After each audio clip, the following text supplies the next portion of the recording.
Isang mapagpalang araw po sa inyong lahat, mga kapwa ko mangingibig ng mga kwento. Ako po muli ang inyong kasama, ang inyong lingkod, na sabik ng ibahagi sa inyo ang isang salaysay na susubok sa tibay ng isang ina at sa kapangyarihan ng tadhana. Sabi nila, ang pagiging isang ina ang pinakadakilang handog sa isang babae. Ngunit paano kung ang handog na ito ay may kasamang pagsubok na halos hindi mo kayang dalhin? Paano kung ang tanging lunas sa sakit ng iyong anak ay nakatago sa isang nakaraang matagal mo nang kinalimutan at pilit na tinatakasan? Halina't pakinggan natin ang unang kabanata ng kwentong pinamagatang Ang 4 na Supling. Amoy ng sinangag at pritong itlog ang unang bumati sa umaga sa maliit na tahanan ng mga kalikasan. Para kay Laya, ang umaga ay isang pamilyar na sayaw. Isang magulo, ngunit masayang koreografiya ng pagiging isang ina sa 4 na supling na sabay-sabay niyang binigyan ng buhay. Amihan, anak, pakilagay na ng mga plato sa mesa. Malambing niyang utos habang hinahango ang mga itlog mula sa kawali. Sinag, ulan, gising na mga anak. Baka mahuli kayo sa eskwela.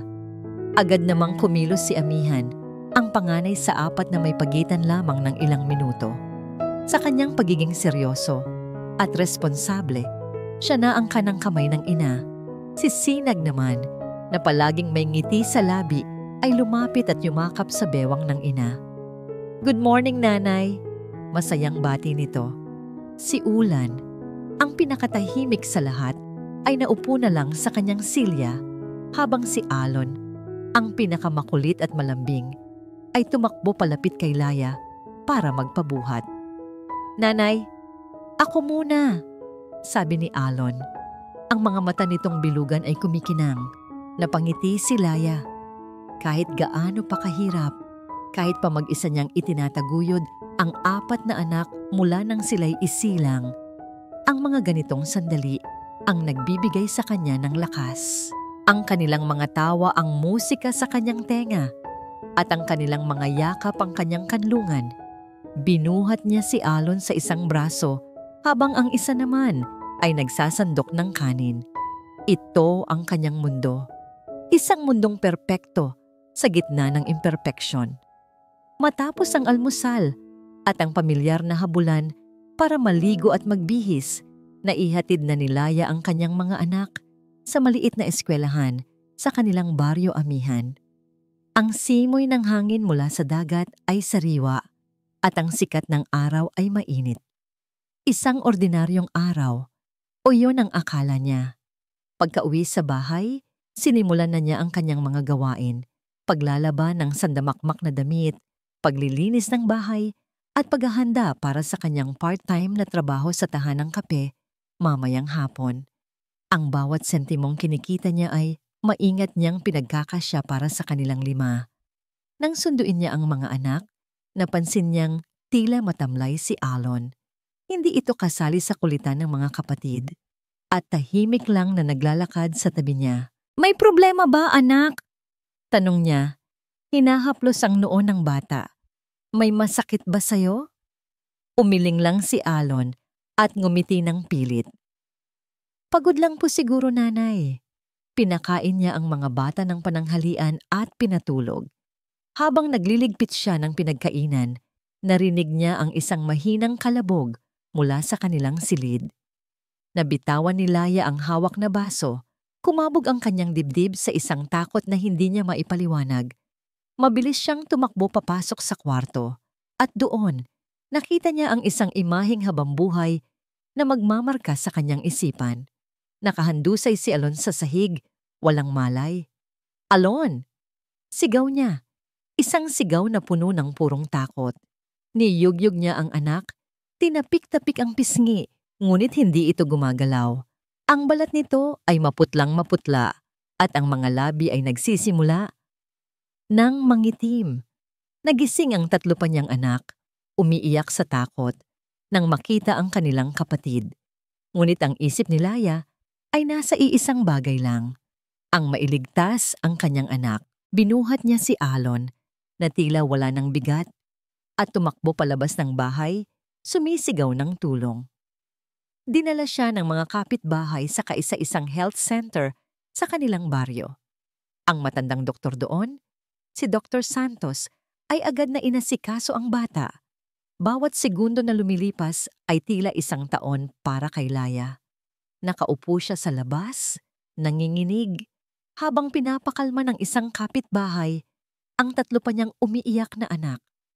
Pagkalipas ng halos 1 oras, lumabas si Dr. Santos na may bakas ng matinding pag-aalala sa mukha. "Laya," mahinahon niyang sabi, "kailangan mong magpakatatag. Ano po ang nangyari sa anak ko, Dok? Sabihin niyo po." Nagmamakaawang tanong ni Laya, ang mga luhay bumabagsak na mula sa kanyang mga mata. Base sa mga unang pagsusuri, may malubhang kondisyon sa dugo si Alon, isang uri na napakabihira. Wala kaming sapat na kagamitan dito para matukoy at magamot ito ng tama. Nanlamig ang buong katawan ni Laya. "Ano po ang ibig niyong sabihin?" Huminga ng malalim ang doktor. "Kailangan mo siyang dalhin sa Maynila, sa isang ospital na may pinakamagagaling na espesyalista at pinakakumpletong pasilidad. Kailangan mo siyang dalhin sa Montecillo Medical Center." Sa pagkarinig ng pangalang iyon, para siyang binuhusan ng nagyayelong tubig. Montecillo. Ang pangalang iyon ay isang multo mula sa nakaraan. Isang gabing pilit niyang kinalimutan, isang gabing nagbunga ng 4 na pinakamahahalagang tao sa buhay niya, at isang gabing nag-iwan sa kanya ng isang hiwaga at takot na hindi na nawala. Nanginginig ang mga tuhod na tumayo si Laya. Pinunasan niya ang kanyang mga luha. Ang takot sa kanyang puso ay napalitan ng isang determinasyon na mas matibay pa sa anumang bakal.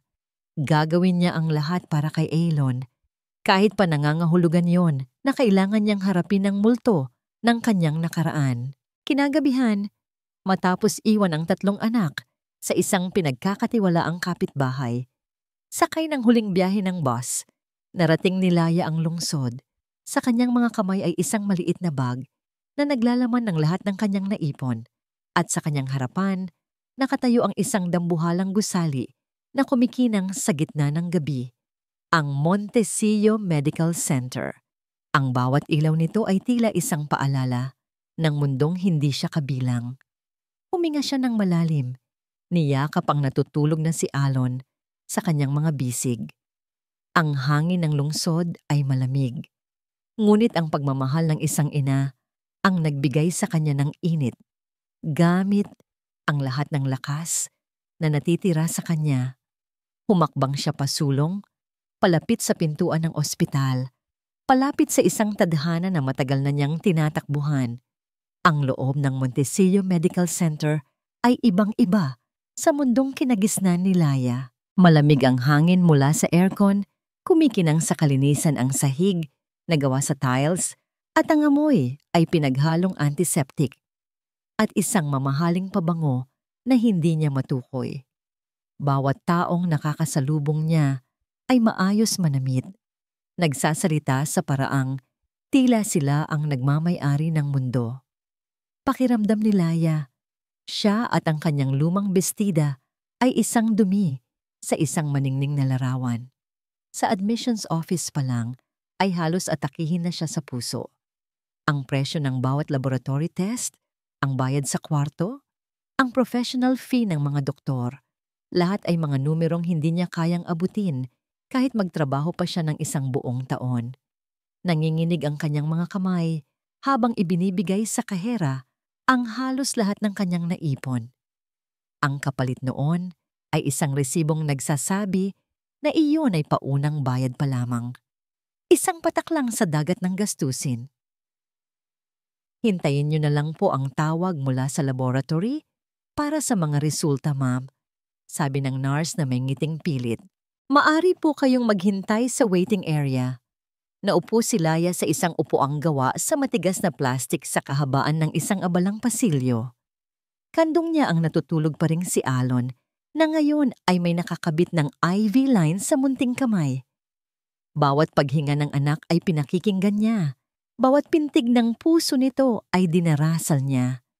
Ang ingay ng ospital, ang pag-uusap ng mga tao, ang tunog ng mga aparatus, ang pagtawag sa intercom, ay tila isang dagundong na nagpapalubha sa sakit ng kanyang ulo at bigat ng kanyang dibdib. Ilang oras siyang nakaupo roon, tulala, iniisip kung saan siya kukuha ng susunod na ibabayad. Paano niya sasabihin sa 3 pa niyang anak na baka matagalan bago sila muling magkita? Ang desperasyon ay unti-unting gumagapang sa kanyang puso, isang malamig at mabigat na kamay na sumasakal sa kanyang pag-asa. At sa gitna ng kanyang pag-iisip, isang biglaang pagbabago sa paligid ang pumukaw sa kanyang atensyon. Ang mga nurse na kanina'y nag-uusap ay biglang tumahimik at tumayo ng tuwid. Ang mga doktor na naglalakad ay tila nagbigay daan. Isang grupo ng mga taong nakasuot ng mamahaling business suit ang dumaan. At sa gitna nila ay isang lalaking naglalakad na may awtoridad na hindi maikakaila. Matangkad ito, balingkinita ng katawan, at ang bawat hakbang ay may bigat ng kapangyarihan. Ang kanyang itim na buhok ay perpektong nakaayos at ang kanyang mukha na tila inukit mula sa bato ay walang mababakas na anumang emosyon. Malamig, matalas, makapangyarihan. Napako ang tingin ni Laya sa lalaki. May kung anong pamilyar sa tindig nito, sa paraan ng paggalaw ng kanyang mga balikat. At nang lumingon ito sa kanyang direksyon, hindi para tingnan siya, kundi para kausapin ang isang doktor na sinagan ng ilaw ang kanyang mukha. Sa isang iglap, bumalik si Laya sa isang gabing matagal na niyang ibinaon sa limot. Mga kumukutitap na ilaw. Ang malakas na tugtog na dumadagundong sa kanyang dibdib, ang amoy ng alak, at isang muka. Isang mukhang nakangiti sa kanya, mga matang nangungusap, isang malalim na boses na bumubulong ng mga salitang hindi na niya maalala. Napahawak si Laya sa kanyang ulo, isang matinding kirot ang biglang sumalakay. Ang mga alaala ay pira-piraso malabo, ngunit ang pakiramdam ng pagkalito at takot kinabukasan ay sariwang-sariwa pa rin. Siya ba yun? Posible ba? Ang lalaki, si Dante Montesillo, alam niya dahil naririnig niya ang bulungan ng mga tao sa paligid, ay ang multo mula sa kanyang nakaraan. Ang estrangherong nag-iwan sa kanya ng 4 na biyaya at isang tanong na hindi kailanman nasagot. Mabilis na naglakad palayo ang grupo at nawala si Dante sa isang pribadong elevator. Naiwan si Laya na nanginginig, hindi sa lamig ng aircon, kundi sa takot na dala ng pagtatagpong iyon.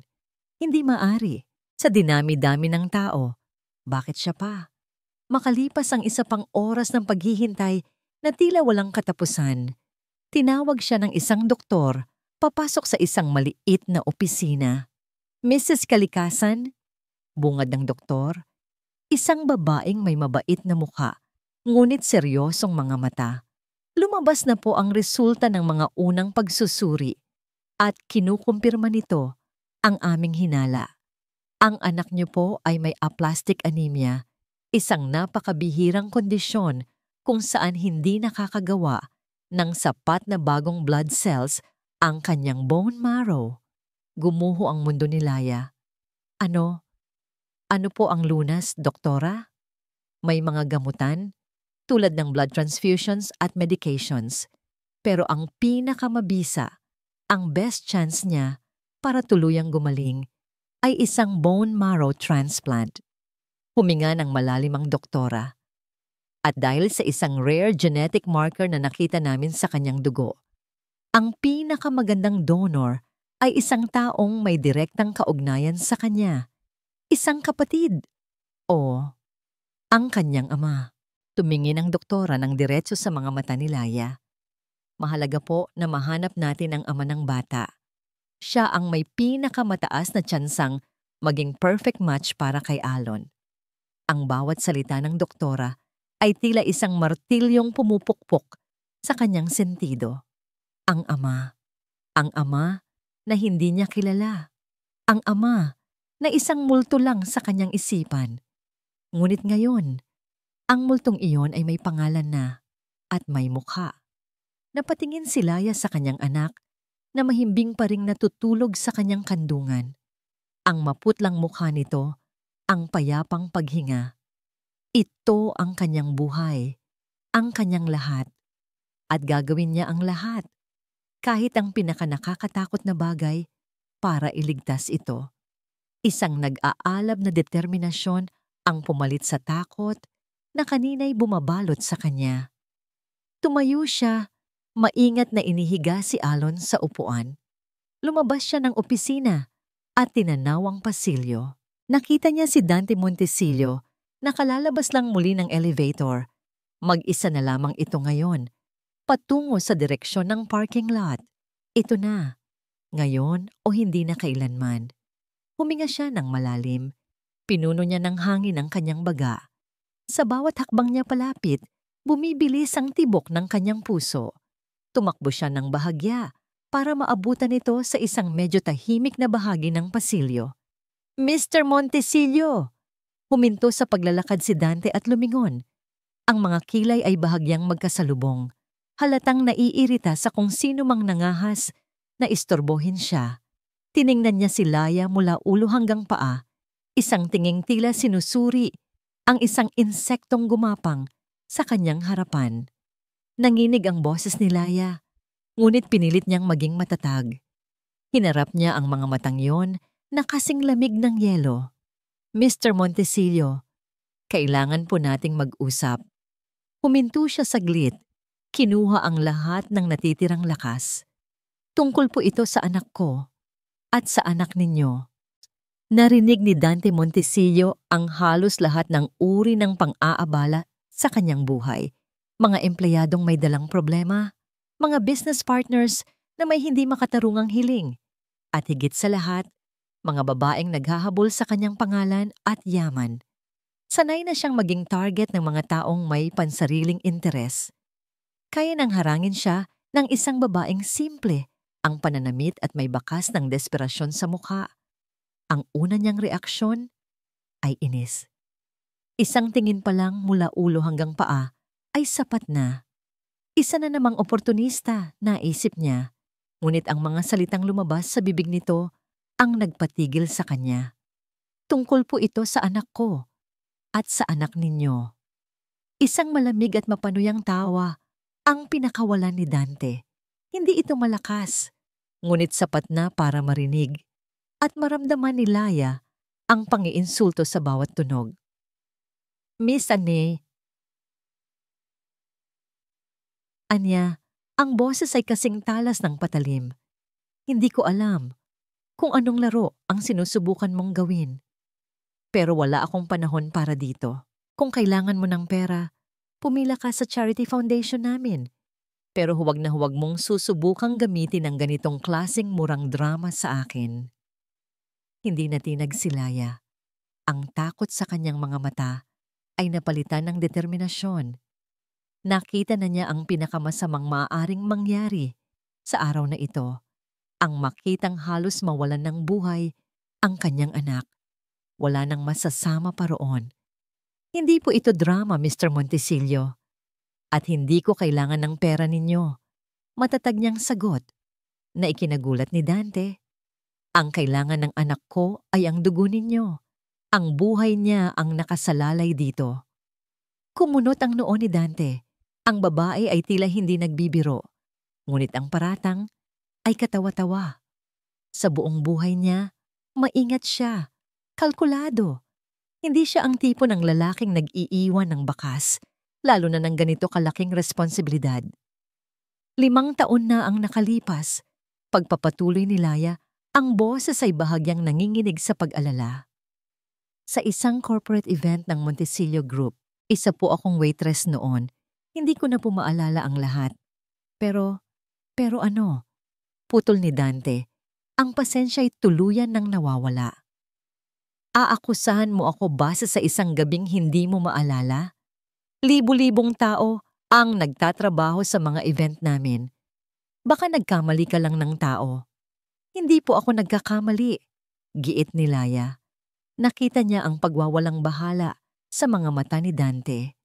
Alam niyang kailangan niya ng isang bagay na mas matibay, isang bagay na hindi nito maitatanggi. Dahan-dahan, binuksan niya ang kanyang palad. Sa gitna noon ay isang maliit at malamig na piraso ng metal, isang pilak na ka-flink. Simple lang ang disenyo nito, ngunit sa gitna ay may nakaukit na pamilyar na logo ng Montesilio. Kinaumagahan, pagkatapos ng gabing iyon, sabi ni Laya, ito po ang natagpuan ko sa bulsa ng aking uniforme. Automatikong napatingin si Dante sa kanyang pulsuhan. Kahit nakasuot siya ng ibang pares ngayon, alam na alam niya ang cufflink na yon. Hindi lang dahil sa logo ng kumpanya, may isang maliit. Halos hindi mapansing marka sa gilid nito. Isang munting ukit na personal niyang pinagawa. Regalo yon mula sa kanyang yumaong ina. Ang nag-iisang pares na may ganoong marka. Isang malamig na kuryente ang gumapang sa kanyang likuran. Imposible. Paano? Sinubukan niyang alalahanin ang gabing iyon. Ang natatandaan lang niya ay ang sunod-sunod na pag-inom ng alak. Isang pagdiriwang para sa isang matagumpay na deal. At pagkatapos, blanko. Nagising na lang siya sa kanyang penthouse, kinabukasan na may matinding sakit ng ulo. Palagi niyang ipinapalagay na naparami lang siya ng inom. Ngayon, ang babaeng ito sa kanyang harapan ay naglalatag ng isang piraso ng palaisipan na ayaw niyang buuin. Ngunit si Dante Montesillo ay hindi nagpapadala sa emosyon. Lohika at kontrol ang kanyang mga sandata. Kahit na may 1% posibilidad na totoo ang sinasabi nito, kailangan niyang tiyakin. At kailangan niyang tapusin ang gulong ito sa lalong madaling panahon. Sige, sabi niya. Ang boses ay walang emosyon na tila nagsasara ng isang business deal. Para matapos na ang usapang ito, gagawin natin ang nararapat. Kinuha niya ang kanyang telepono at tinawagan ang kanyang personal na abogado. Miguel, kailangan ko ng isang DNA test, ang pinakamabilis at pinakapribado, dito sa ospital, ngayon din. Ibinaling niya ang tingin kay Laya, isang tinging puno ng paghamak at babala. Magpapatest ako, at kapag lumabas ang resulta na nagsasabing hindi ako ang ama, sisiguraduhin kong hindi mo na ako magagambala. Pa, malinaw ba? Tumango si Laya, hindi nagpatalo sa matatalas na titig nito.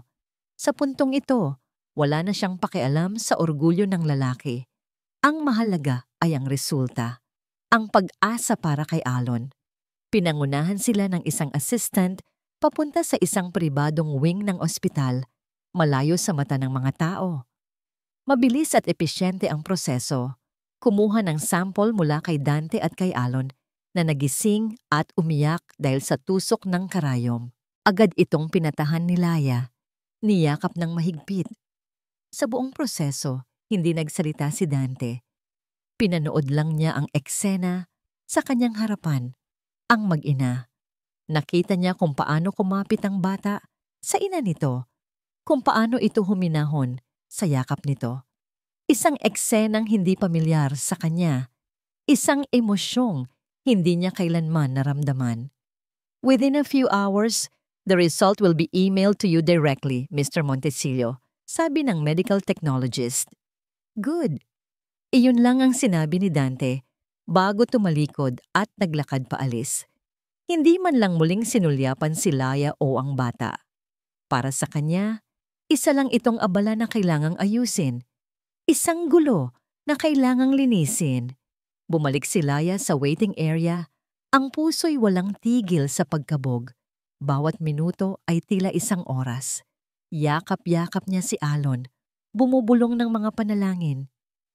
Samantala, sa loob ng kanyang marangyang sasakyan sa parking lot, nakaupo si Dante sa driver's seat, nakatitig sa kawalan. Hindi niya magawang paandarin ang makina. Naghihintay siya. Kahit gaano pa niya subukang kumbinsihin ang sarili na imposible ang lahat, may isang maliit na bahagi sa kanyang isipan ang binabagabag ng pagdududa. Ang cufflink, ang blangkong alaala, ang determinasyon sa mga mata ng babae. Ilang beses niyang ni-refresh ang kanyang email, ang bawat pagpindot ay nagpapabilis sa tibok ng kanyang puso. Isang reaksyon na ikinainis niya. Hindi siya dapat makaramdam ng ganito. Isa lang itong transaksyon. At pagkatapos, dumating ito. Isang bagong email mula sa laboratorio ng ospital. Ang subject line ay nakasulat sa malalaking letra na tila sumisigaw. Urgent DNA paternity test result. Isang buntong hininga ang kanyang pinakawalan. Isang paghahanda para sa kumpirmasyon ng kanyang inaasahan. Ito na ang magpapatunay na isa lamang itong pagkakamali, isang desperadong panloloko. Dahan-dahan niyang itinapat ang kanyang daliri sa screen. Sa isang tapik, bumukas ang kalakip na file, isang dokumentong puno ng mga technical na detalye at numero. Ngunit hindi niya kailangang basahin ang lahat. Ang tanging mahalaga ay ang huling linya, ang konklusyon na nakasulat sa makapal at malinaw na pagkakatipa. Binasa niya ito. Binasa niya ulit. At sa ikatlong pagkakataon, ang mga salita ay tila tumalon mula sa screen at sumampal sa kanya ng buong lakas. Paternity test. Result. Probability of paternity. 99.590% na bitawan ni Dante ang kanyang telepono. Bumagsak ito sa mamahaling leather seat ng kanyang sasakyan, ngunit hindi niya ito pinansin. Ang kanyang mga kamay ay nanlamig. Ang hangin sa loob ng sasakyan ay tila biglang naubos. Ang perpektong mundong maingat niyang binuo, ang buhay na kontrolado at walang anumang gulo, ay nagsimulang magpakita ng mga bitak. Isang anak. Hindi lang iyon. Naalala niya ang sinabi ng babae, mga anak. Plural. Sa isang iglap, ang imahe ng babaeng may desperadong mga mata at ang batang may maputlang muka ay bumalik sa kanyang isipan. Hindi na sila mga estranghero.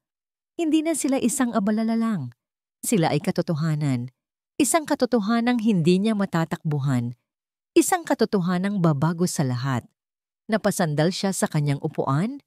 Ang mga matang dati walang emosyon ay ngayon ay puno ng pagkalito, pagtanggi, at isang emosyong hindi niya pa kailanman naramdaman sa buong buhay niya. Purong, hindi mapigilang takot. Ang mundo ni Dante Montesillo ay gumuho. Hindi alam ni Dante kung gaano siya katagal na nakatulala sa loob ng kanyang sasakyan. Ang mga salitang 99.999% ay paulit-ulit na umiikot sa kanyang isipan. Isang sirang plaka na sumisira sa katahimikan ng kanyang kontroladong mundo. Pagkatapos ng paunang pagkabigla, ang sumunod na dumaloy sa kanyang sistema ay ang pamilyar na damdamin. Inis. Inis sa sitwasyon, sa babae, at sa sarili niya. Paanong nangyari ito? Paano niya hinayaang magkaroon ng ganitong klaseng pagkakamali? Ngunit sa ilalim ng inis, may ibang emosyong nagsisimulang umusbong. Isang bagay na hindi niya pinapansin, isang bagay na bago. Kuryosidad. Sa halip na umalis, bumaba siya ng sasakyan at bumalik sa loob ng ospital. Hindi niya alam kung bakit, ngunit tila may isang hindi nakikitang puwersa na humihila sa kanya pabalik. Mula sa malayo, sa likod ng isang malaking hahaligi, lihim niyang pinanood si Laya. Nakaupo pa rin ito sa waiting area, ngunit hindi na nag-iisa. Isang mabait na kapitbahay na halatang nag-aalala ang naghatid sa 3 pa niyang anak. At doon, sa unang pagkakataon, nakita sila ni Dante. 4 na maliliit na bata. Ang isa ay kamukhang-kamukha ng batang nakita niya kanina. Ang 2 pa ay babae. Isang masayahin na may kumikinang na mga mata at isang tahimik na nakatingin lang sa paligid. Ang mga ito ay nakapalibot kay Laya na sa kabila ng pagod at pag-aalala ay pinipilit na ngumiti at maging matatag para sa kanila. Ibinabahagi niya ang isang pirasong tinapay sa apat, tinitiyak na bawat isa ay may bahagi. Napako ang tingin ni Dante sa mga mukha ng mga bata, sa hugis ng panga ng isang batang lalaki, sa kurba ng kilay ng batang babae na palangiti, at sa mga mata ng batang tahimik, mga matang seryoso at malalim, mga matang eksaktong katulad ng mga matang tumitingin sa kanya mula sa salamin tuwing umaga. Isang malamig na pakiramdam ang gumapang sa kanyang buong katawan. Hindi niya ito maitatanggi. Ang dugo ay hindi nagsisinungaling. Ang mga batang ito, ang apat na supling na ito, ay kanya. Sa sandaling iyon, ang nakita niya ay hindi na isang oportunistang babae. Nakita niya ang isang inang pagod na pagod, ngunit handang gawin ang lahat para sa kanyang mga anak. Mga anak niya. Ang salitang iyon ay nag-iwan ng kakaibang bigat sa kanyang dibdib. Ang kanyang pagmamasid ay natigil nang tumunog ang kanyang telepono. Isang pangalang pamilyar at palaging nagdudulot ng tensyon ang lumitaw sa screen. Don Alejandro Montecillo, ang kanyang ama. Nasaan ka? Bungad ng baritonong boses mula sa kabilang linya. Walang paligoy-ligoy, walang bati. Ganoon palagi ang kanyang ama, diretso sa punto, laging may kasamang awtoridad. Nasa ospital. Sagot ni Dante, ang boses ay walang emosyon. Alam ko, nakatanggap ako ng ulat. May isang babae at isang bata. Isang eskandalong naghihintay na sumabog. Ayusin mo yan, Dante. Ayusin mo yan bago pa man may ibang makaalam. Napapikit si Dante. Mabilis kumalat ang balita sa loob ng imperyong itinayo ng kanilang pamilya. Inaasikaso ko na. Malamig niyang tugon. Mabuti, dahil hindi natin kailangan ng ganitong uri ng dumi na kakalat sa pangalan ng pamilya Montecillo. Tandaan mo kung sino ka. Pagkababa ng telepono, alam na ni Dante ang susunod na mangyayari. Ang kanyang ama ay hindi isang taong naghihintay lang. Ito ay isang taong kumikilos. Kinahapunan, habang si Laya ay kausap ang isang doktor tungkol sa kondisyon ni Alon, isang babaeng naka-uniforming pang-nurse ang lumapit sa kanya. Ma'am Laya Kalikasan, may bisita po kayo. Naghihintay po siya sa isang private lounge. Nagtaka si Laya. Wala siyang ibang kakilala sa Maynila. Sa pag-aakalang baka isang social worker mula sa ospital, sumunod siya. Dinala siya sa isang marangyang silid na may malalambot na sofa at mamahaling mga palamuti. Nakatalikod na nakatayo sa harap ng malaking bintanang salamin ang isang matandang lalaki, nakasuot ng perpektong plansadong suit. Maupo ka, Hija, sabi ng lalaki nang hindi lumilingon. Ang boses nito ay kalmado, ngunit may bigat na nagpapahiwatig ng kapangyarihan. Maingat na naupo si Laya. Humigpit ang kapit niya sa kanyang lumang bag. Dahan-dahang humarap ang lalaki. Nasa mga 60 anyos na ito. May ilang puting buhok sa kanyang sentido, ngunit ang tindig ay diretso at ang mga mata ay kasing talas ng kay Dante. Ngayon ay alam na ni Laya kung sino ang nasa harapan niya. Ako si Alejandro Montecillo, pagpapakilala nito. Alam kong alam mo na kung bakit ako narito. Hindi nagsalita si Laya. Hinayaan niya itong magpatuloy. Naglakad si Don Alejandro palapit sa mesa at naglabas ng isang sobre. Dahan-dahan niyang inilabas ang laman nito. Isang tseke. Inilapag niya ito sa mesa sa harap ni Laya. Ang mga numerong nakasulat doon ay halos ikaluwa ng mga mata ni Laya. Isang halagang hindi niya kayang kitain kahit sa 10 buhay. Sapat na para mabuhay sila ng komportable, para mapagamot si Alon, para mabigyan ng magandang kinabukasan ang kanyang mga anak. Kunin mo yan, sabi ni Don Alejandro. Ang boses ay walang bahid ng anumang emosyon. Iyan ang bayad para sa iyong katahimikan. Gamitin mo para ipagamot ang bata. At pagkatapos, ikaw at ang iyong mga anak ay lalayo. Lilipat kayo sa isang lugar na malayo dito, kung saan hindi na namin muling maririnig ang tungkol sa inyo. Kalimutan ninyo na nakilala ninyo ang anak ko. Kalimutan ninyo na may kaugnayan kayo sa pamilya Montisillo. Tinitigan ni Laya ang tseke, pagkatapos ay ibinalik ang tingin sa malamig na mga mata ni Don Alejandro. Ang pag-aalok na ito, ang malaking halagang ito, ay isang solusyon sa lahat ng kanyang problema. Isang madaling daan, palabas sa impyernong kanyang kinasasadlakan. Ngunit habang tinititigan niya ang piraso ng papel na iyon, ang nakita niya ay hindi pera. Ang nakita niya ay isang insulto, isang presyo para sa pagkatao ng kanyang mga anak. Isang pagtatangkang burahin ang kanilang pag-iral. Dahan-dahan, kinuha niya ang tseke. Nakita niya ang bahagyang pagngiti sa labi ni Don Alejandro, isang ngangiti ng tagumpay. Ngunit sa halip na ilagay sa bag, pinunit ni Laya ang tseke sa gitna. At muli, hanggang sa maging maliliit na piraso na lamang ito. Nawala ang nangiti ni Don Alejandro. Napalitan ito ng hindi makapaniwalang pagtataka, na agad naging galit. Tumayo si Laya, ang kanyang mga mata, na kanina'y puno ng takot, ay ngayon ay nag-aalab sa isang dignidad na hindi kayang bilhin ng anumang halaga. Hindi po binebenta ang mga anak ko. Ang kanyang boses ay hindi malakas, ngunit umaling-awngaw ito sa loob ng marangyang silid. Sa simpleng mga salitang yon, ipinahayag niya ang isang katotohanang mas makapangyarihan kaysa sa lahat ng pera ng mga Montisillo. Walang sinabi si Laya. Tumalikod siya at naglakad palabas ng silid, iniwan ang isang don na natigilan at ang mga piraso ng tseke na nakakalat sa ibabaw ng mamahaling mesa. Nang gabing iyon, umuwi si Dante sa mansyon ng mga Montisillo. Naabutan niya ang kanyang ama sa library, nag-iisa, umiinom ng brandy. Hindi niya tinanggap, sabi ni Don Alejandro. Hindi man lang tiningnan si Dante. Ang kanyang boses ay puno ng pinigilang galit. Alam ko, sagot ni Dante, ang babaeng yon, mapanganib siya. May tapang siya na hindi nararapat sa kanyang estado sa buhay. Isa siyang banta sa pamilyang ito, Dante.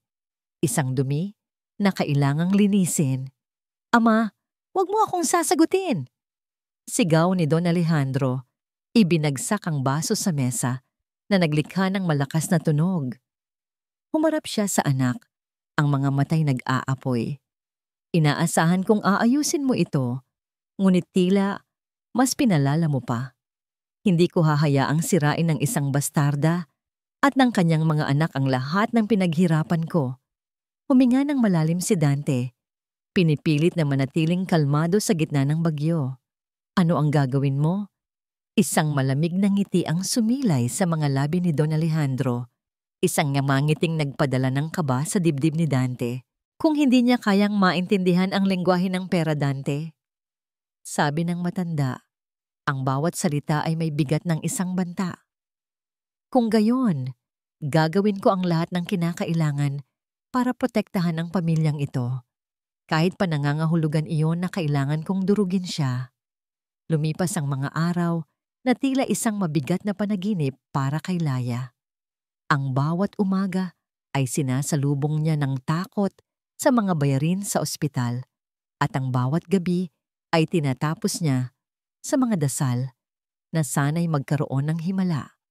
Ang pagtanggi niya sa alok ni Don Alejandro ay isang paninindigan sa kanyang dignidad. Ngunit ang resulta nito ay isang pader na tila hindi niya kayang akyatin. Nagigipit siya, nauubusan ng pag-asa. Isang hapon, habang binabantayan niya si Alon sa semi-private room na inilaan sa kanila, isang konsesyon mula sa ospital, matapos makiusap ang isa sa mga doktor, may isang di inaasahang bisita ang dumating. Isang babae na tila lumabas mula sa pabalat ng isang mamahaling magasin. Ang kanyang damit ay simple, ngunit halatang mahal. Ang kanyang buhok ay perpektong nakaayos at ang kanyang bawat kilos ay may dalang kumpiyansa at karangyaan. Sa kanyang pagpasok pa lang, naiwan ang isang banayad na amoy ng pabangong bulaklak. "Hi!" Bati ng babae. Ang ngiti nito ay kasing perpekto ng kanyang itsura. "Ikaw ba si Laya?" Maingat na tumango si Laya. Agad na nakaramdam ng hiya sa kanyang suot na t-shirt at pantalong kupas na, "Ako si Selena Vanguardia."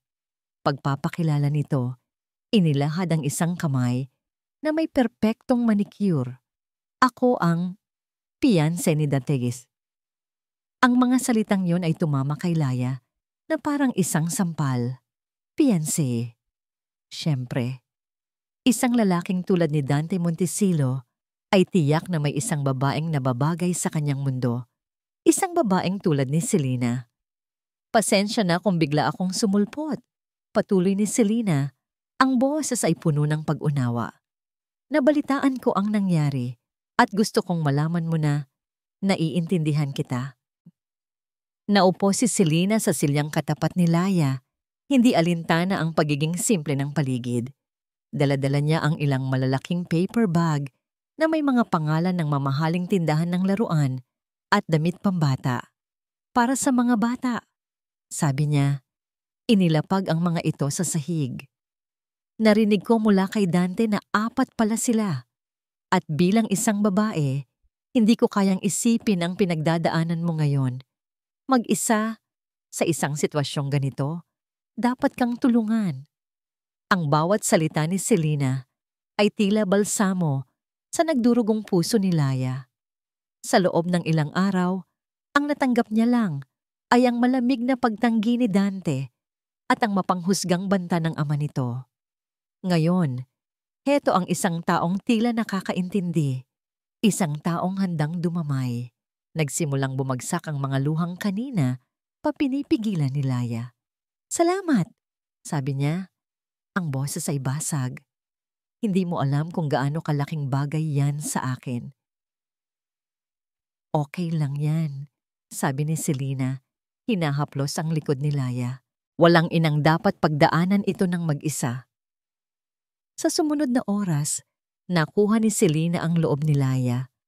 Nagkunwari siyang interesado sa kwento ng buhay ni Laya, sa mga ugali ng bawat anak niya. Nag-alok pa siyang kausapin ang administrasyon ng ospital para mabigyan ng tulong pinansyal si Laya. Sa unang pagkakataon, sa loob ng mahabang panahon, nakaramdam si Laya ng pag-asa. Marahil naisip niya, hindi lahat ng mayayaman ay tulad ni Don Alejandro. Marahil, may mga taong tulad ni Selena na may ginintuang puso. Kinabukasan, bumalik si Selena, gaya ng ipinangako niya. Dala niya ang 3 pang anak ni Laya para mabisita ang kanilang kapatid. Tuwang-tuwa sina Amihan, Sinag at Ulan sa mga bagong laruan na dala nito. Nagkaroon ng buhay at saya ang tahimik na silid ng ospital. Habang abala si Laya sa pag-aasikaso kay Alon, si Selena naman ang nagboluntaryong magtimpla ng mainit na kape para sa kanilang dalawa sa maliit na pantry ng kwarto. "Hayaan mo na ako dito, Laya," nakangiti niyang sabi. "Mag-focus ka muna kay Alon." Nagpapasalamat na tumango si Laya. Habang inaayos niya ang kumot ni Alon, narinig niya ang tawa ni Sinag at Amihan na naglalaro sa sahig, malapit sa pantry.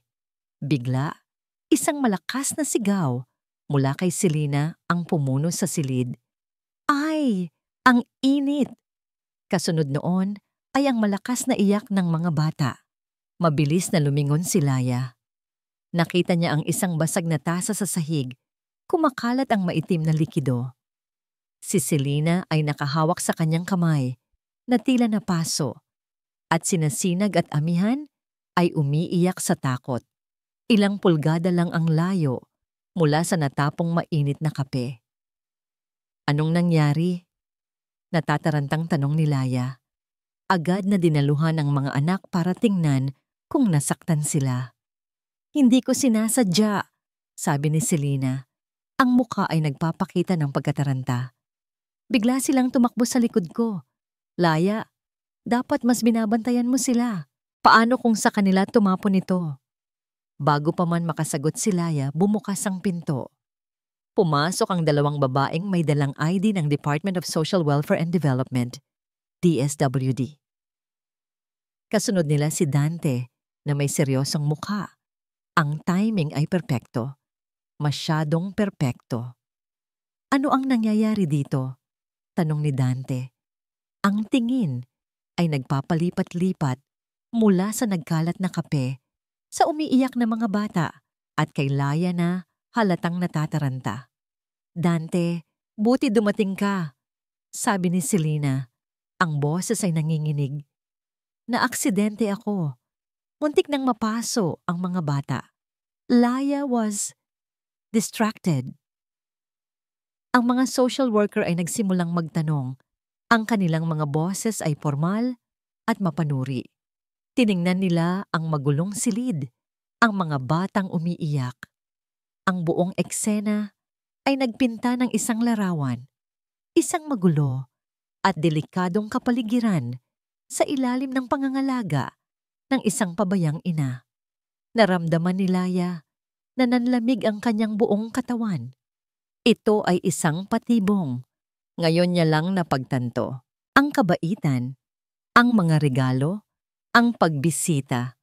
Lahat ay isang palabas. Tumingin siya kay Selena na ngayon ay inaaliw ang mga bata, gumanap sa papel ng isang tagapagligtas. Ngunit sa isang saglit, nagtama ang kanilang mga mata. At sa mga mata ni Selena, nakita ni Laya hindi ang pag-aalala, kundi ang isang malamig, kalkuladong tagumpay. Si Dante ay tahimik lang na nanonood. Nanonood sa isang sulok. Hindi siya tumingin kay Laya ng may paghusga na siyang ipinagtaka nito. Sa halip ang kanyang mga mata ay nakatuon kay Selena. May kung anong pagdududa sa kanyang titig, isang bagay na hindi maintindihan ni Laya. Tila may nakikita siyang hindi nakikita ng iba. Matapos makuha ang kanilang mga ulat, umalis ang mga social worker, nag-iwan ng isang babala na babantayan nila ang sitwasyon. Umalis na rin si Selena matapos magpaalam ng may kunwaring pag-aalala. Naiwan si Laya na tulala, yakap ang kanyang mga anak. Ang pag-asang naramdaman niya kahapon ay ganap ng nawasak, napalitan ng isang mas malalim na takot. May mga kaaway siyang hindi niya nakikita, mga kaaway na mas mapanganib kaysa sa hayagang galit ni Don Alejandro. Samantala, habang naglalakad sa pasilyo palayo sa silid, kinuha ni Dante ang kanyang telepono. Hindi niya pinansin ang mga tawag mula kay Selena. Sa halip, pinindot niya ang numero ng isang pribadong investigador na matagal na niyang pinagkakatiwalaan. Leo, sabi ni Dante. Ang boses ay mababa at seryoso. May ipapahanap ako sa iyo. Lahat ng impormasyon tungkol sa isang corporate party, 5 taon na ang nakalipas. Gusto kong malaman ang lahat ng nangyari sa gabing iyon. Lalo na kung ano ang mga ginawa ni Selena. Ang insidente sa silid ng ospital ay nag-iwan ng lamat sa isipan ni Dante. Ang perpektong timing ni Selena at ng mga social worker, ang kanyang tila scripted na reaksyon, lahat ay masyadong malinis, masyadong kalkulado. Sa mundo ng negosyo, natutunan ni Dante na ang mga bagay na masyadong perpekto ay kadalasang itinatago. Ang pinakamalaking panloloko, ang kanyang pagdududa na nagsimula bilang isang maliit na tinik ay unti-unti nang lumalaki. Habang hinihintay niya ang ulat mula sa kanyang investigador, isang tawag mula sa ospital ang muling nagpabago sa takbo ng kanyang araw. Lumala ang kondisyon ni Alon. Kailangan na nitong masalina ng dugo sa lalong madaling panahon.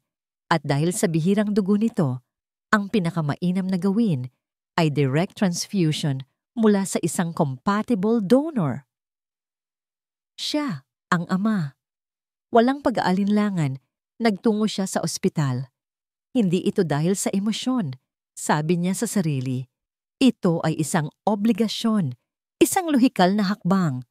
Ang bata ay nangangailangan ng dugo. Siya ang may dugo. Simple. Naabutan niya si Laya sa labas ng kwarto ni Alon, nakasandal sa pader. Ang muka ay nakasubsob sa kanyang mga palad. Ang babaeng palaban na humarap sa kanya at sa kanyang ama ay wala na. Ang naroon ay isang ina na pagod na sa laban. Hindi siya nagsalita. Dumaan lang siya sa tabi nito at pumasok sa kwarto. Sumunod si Laya, tahimik. Ang proseso ay simple lang. Inihiga siya sa isang kama sa tabi ng munting kama ni Alon. Isang karayom ang itinurok sa kanyang braso at sa pamamagitan ng isang tubo. Nagsimulang dumaloy ang kanyang dugo patungo sa maliit na katawan ng kanyang anak. Sa loob ng halos 1 oras, walang nagsalita sa kanila. Ang tanging maririnig ay ang mahinang tunog ng mga makina ng ospital. Ngunit sa katahimikang yun, may nagsimulang magbago sa loob ni Dante. Pinanood niya ang dugo na dumadaloy mula sa kanya patungo sa bata. Isang pisikal at hindi maitatangging koneksyon. Ang kanyang buhay ay nagbibigay ng lakas sa buhay nito. Sa unang pagkakataon, ang pagiging ama ay hindi na isang abstract na konsepto o isang legal na problema. Ito ay isang katotohanang dumadaloy sa kanyang mga ugat at sa ugat ng batang nasa kanyang harapan. Napatingin siya sa mukha ni Alon. Payapa itong natutulog. Sa ilalim ng maputlang balat, nakita ni Dante ang isang bahagi ng kanyang sarili. Hindi niya ito pinlano, hindi niya ito ginusto, ngunit naroon ito. Totoo. Ibinaba niya ang kanyang tingin at napansin niya ang mahigpit na pagkakahawak ng munting kamay ni Alon sa isa sa kanyang mga daliri. Tila kahit sa pagtulog, alam ng bata na may isang taong nandyan para sa kanya. Isang kakaibang init ang gumapang sa puso ni Dante. Isang init na kapwa nakakagulat at nakakapanibago. Nakatayo si Laya sa paanan ng kama, tahimik na nagmamasid. Nakita niya ang pagbabago sa ekspresyon ni Dante. Ang dating malamig at walang pakialam na mga mata ay ngayon ay nakatitig sa kanilang anak na may halong emosyon na hindi niya mabasa. Pagsisisi, pagtataka, at marahil isang maliit na butil ng pagmamahal. Sa sandaling iyon, hindi isang bilyonaryong CEO ang nakita niya, kundi isang ama. Pagkatapos ng transfusion, bumuti agad ang pakiramdam ni Alon. Nagkaroon ng kulay ang kanyang mga pisngi at bahagya na itong nangumiti. Ang pasasalamat sa mga mata ni Laya nang tumingin ito kay Dante ay hindi maikakaila, kahit hindi ito magsalita. Bago umalis si Dante, hinarap niya ito. "Salamat," mahina niyang sabi. Iyon lang, ngunit sapat na. Isang tango lang ang isinagot ni Dante bago tumalikod. Habang naglalakad siya palayo, mas magaan ang kanyang pakiramdam, ngunit mas mabigat din ang mga tanong sa kanyang isipan. Kinagabihan, natanggap niya ang tawag mula sa kanyang imbestigador. "May nahanap ako, Sir Dante," sabi ni Leo. Isang dating empleyado ng catering service sa party na yon. Natanggal siya sa trabaho kinabukasan din. Matagal siyang ayaw magsalita, pero mukhang binabagabag na siya ng konsensya niya. Umupo ng tuwid si Dante sa kanyang silya sa opisina. Anong sinabi niya? Nakita raw niya, sir. Nakita niya si Miss Selena Vanguardia. May inilagay daw siyang parang pulbos sa huling baso ng alak na ibinigay sa inyo bago kayo tuluyang nawala sa sarili. Napahigpit ang hawak ni Dante sa telepono. Ang kanyang mga buto sa panga ay nagtiim.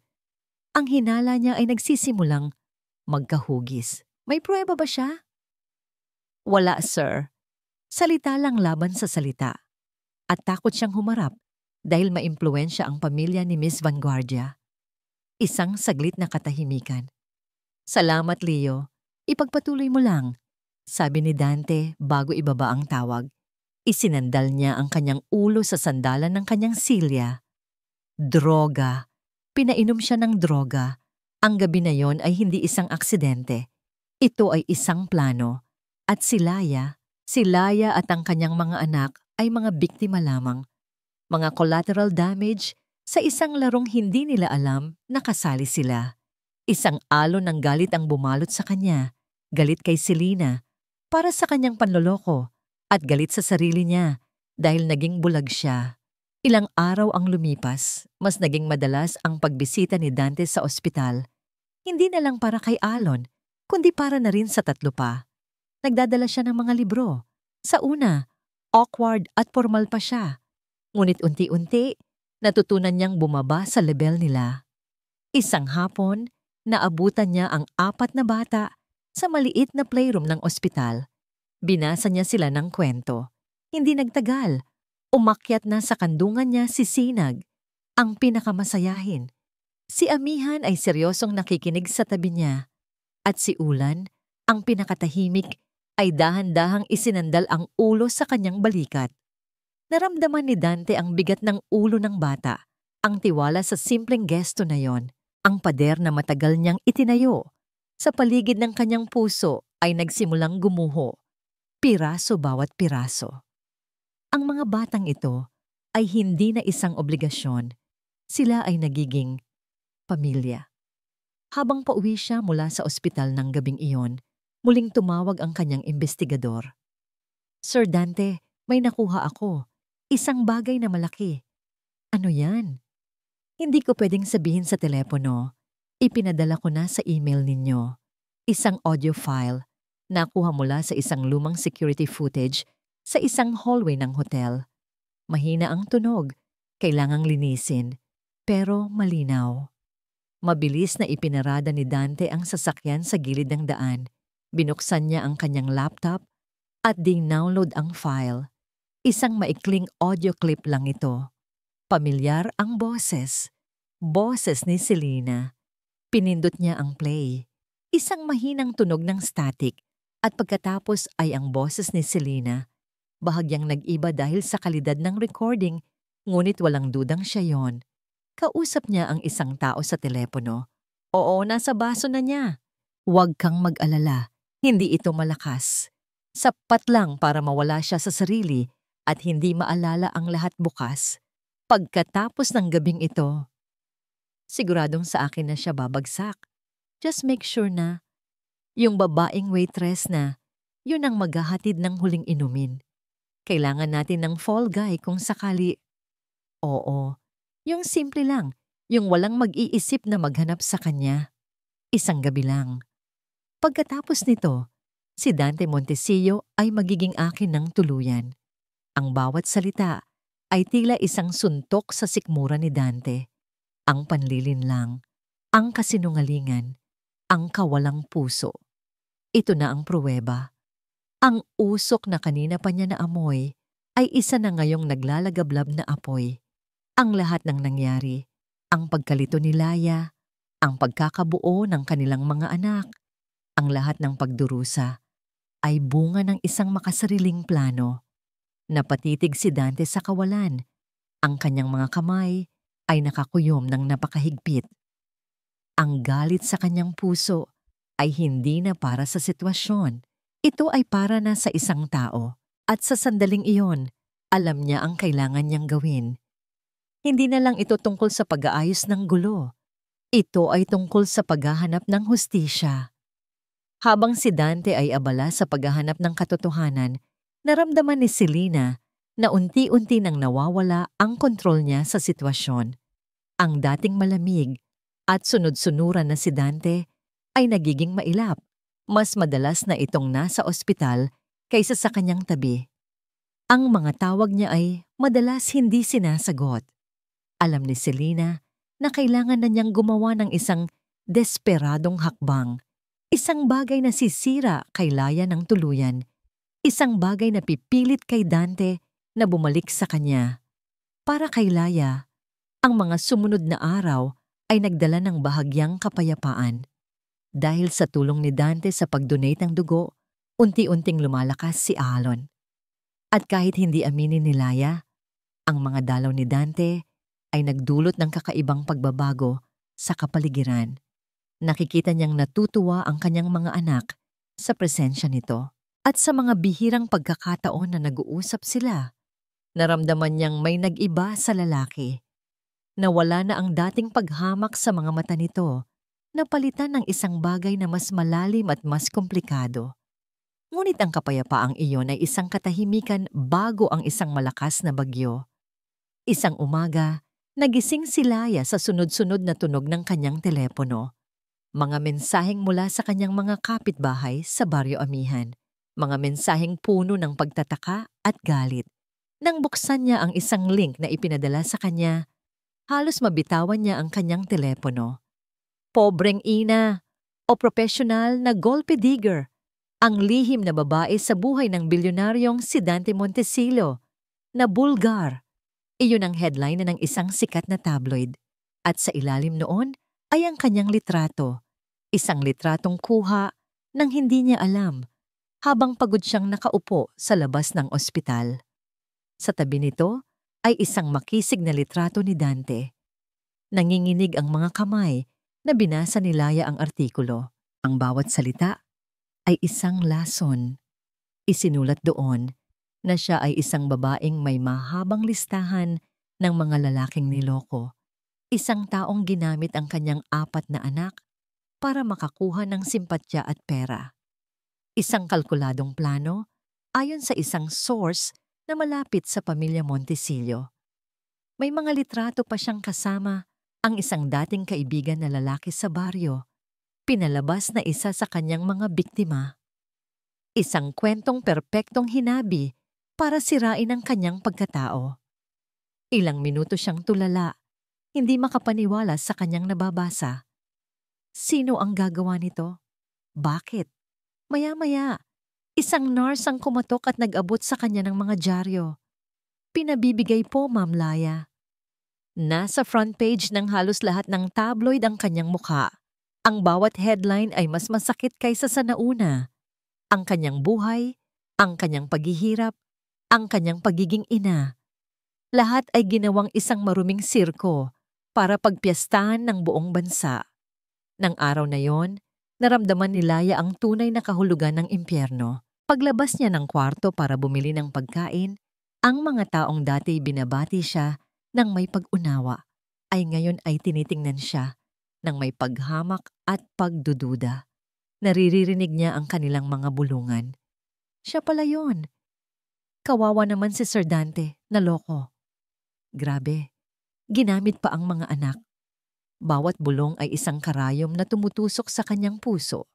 Bumalik siya sa silid na walang dalang pagkain, ang gana niya'y tuluyan nang nawala.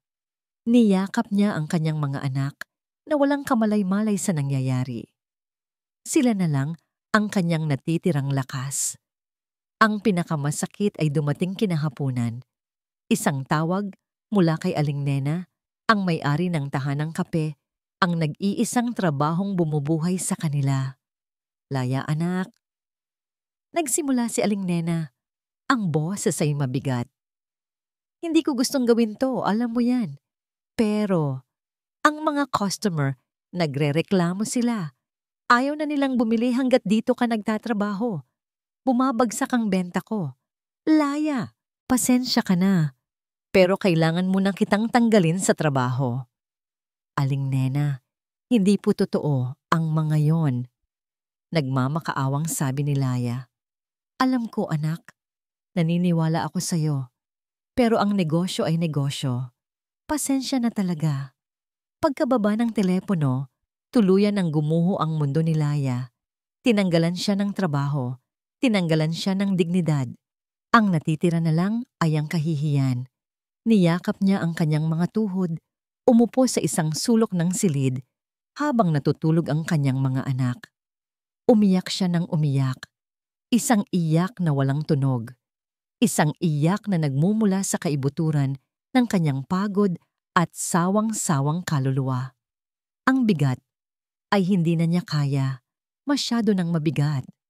Sa gitna ng kanyang pag-iyak, marana bumukas ang pinto. Hindi niya kailangang lumingon para malaman kung sino ito. Ang pamilyar na amoy ng mamahaling pabango nito ay sapat na. Pumasok si Dante at isinara ang pinto sa likod niya. Nakita niya ang mga diaryong nakakalat sa sahig. Nakita niya ang babaeng nasa sulok, basag at wasak. Ilang segundo siyang nakatayo lang doon, pinagmamasdan ito. May kung anong kumirot sa kanyang dibdib. Isang pakiramdam ng galit, hindi kay Laya, kundi para dito. Galit sa kawalang katarungan ng lahat. Dahan-dahan siyang lumapit. Naupo siya sa sahig, ilang talampakan ang layo mula kay Laya. Hindi masyadong malapit para hindi ito mailang.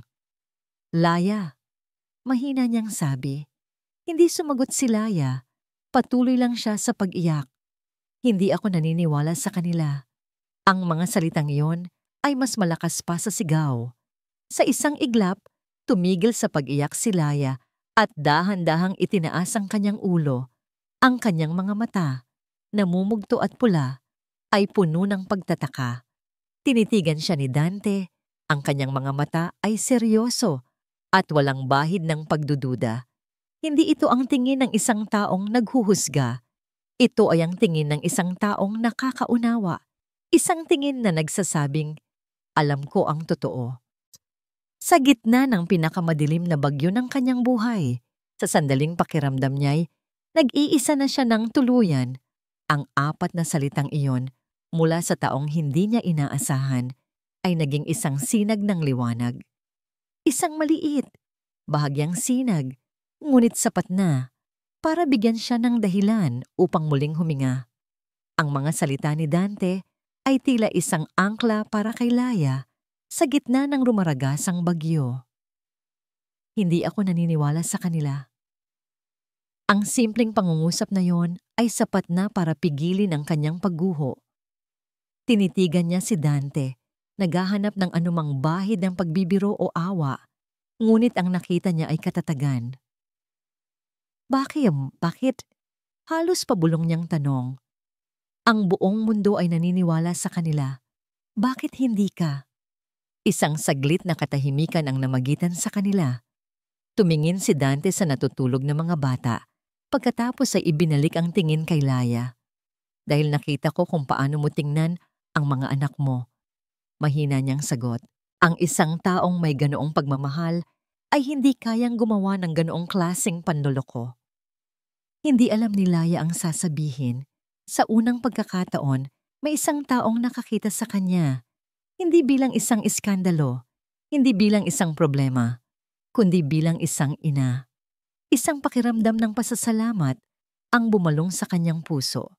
Isang damdaming nagpatulak sa mga huling luhang natitira sa kanyang mga mata. Kinabukasan, ginulat ni Dante ang lahat. Nang walang paunang abiso, nagpatawag siya ng isang press conference. Ang balita ay mabilis na kumalat at ang conference room sa Montecillo Tower ay napuno ng mga reporter at kamera. Inaasahan ng lahat na itatanggi niya si Laya. Nalilinisin niya ang kanyang pangalan. Si Selena ay nandoon, nakaupo sa harap na hilera. Ang kanyang mukha ay nagpapakita ng isang maingat na pag-aalala. Ngunit ang kanyang mga mata ay may kislap ng tagumpay. Si Don Alejandro naman ay nanonood mula sa kanyang opisina, naghihintay na gawin ng kanyang anak ang tamang bagay. Nang lumabas si Dante at tumayo sa podium, ang buong silid ay tumahimik. Ang mga flash ng kamera ay tila kidlat sa isang madilim na kalangitan. Huminga siya ng malalim. Nagpatawag ako ng presscon ngayon para sa iisang dahilan. Simula niya, ang kanyang boses ay kalmado ngunit may bigat. Para tugunan ang mga malisyosong artikulo na kumakalat tungkol kay Miss Laya Kalikasan. Napangiti si Selena. Ito na. Ang mga paratang laban sa kanya ay walang basihan at puro kasinungalingan, pagpapatuloy ni Dante. Nagulat ang mga reporter. Ang nangiti ni Selena ay bahagyang natigilan. Hindi ko idedetalye ang aming personal na buhay, sabi ni Dante. Pero ito ang sasabihin ko. Si Laya Kalikasan ay isang mabuting ina. At ang 4 niyang anak ay aking mga anak. Isang malakas na bulungan ang pumuno sa silid. Ang mga kamera ay mas lalong naging agresibo. Si Selena ay napanganga, hindi makapaniwala sa kanyang naririnig. Sa kanyang opisina, napahampas si Don Alejandro sa kanyang mesa sa sobrang galit. Bilang ama ng aking mga anak, pagtatapos ni Dante, ang kanyang mga mata ay tila tumitingin sa bawat kamera sa silid. Tungkulin kong protektahan sila at ang kanilang ina mula sa anumang uri ng paninira. Gagamitin ko ang lahat ng aking kakayahan para panagutin sa batas ang sino mang nasa likod ng black propaganda na ito. Yun lang. Tapos na ang press conference. Bago pa man makahuma ang mga reporter para magtanong, mabilis na tumalikod si Dante at umalis sa silid. Iniwan ng isang kaguluhang siya mismo ang lumikha. Ang ginawa ni Dante ay isang deklarasyon ng giyera, laban sa media, laban sa kung sino man ang nasa likod ng paninira, at higit sa lahat, laban sa kanyang sariling ama. Pagdating niya sa mansyon ng gabing iyon, sinalubong siya ng isang nakakabinging katahimikan. Naabutan niya ang kanyang ama sa library. Nakatayo, ang likod ay nakaharap sa kanya. "Ano ang ginawa mo?"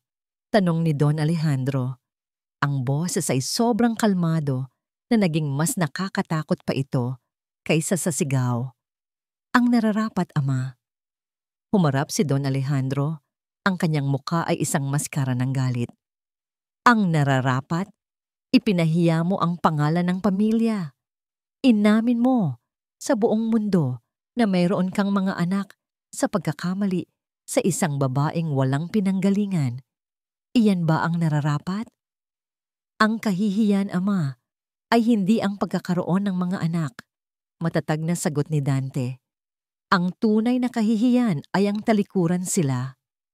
Isang malakas na sampal ang dumapos sa pisngi ni Dante. Ang tunog ay umalingaw-ngaw sa malawak na library. Hindi gumalaw si Dante. Tinanggap niya ito. Ang kanyang mga mata ay hindi natitinag mula sa pagkakatitig sa kanyang ama. "Pumili ka, Dante," sabi ni Don Alejandro. Ang boses ay nanginginig sa galit.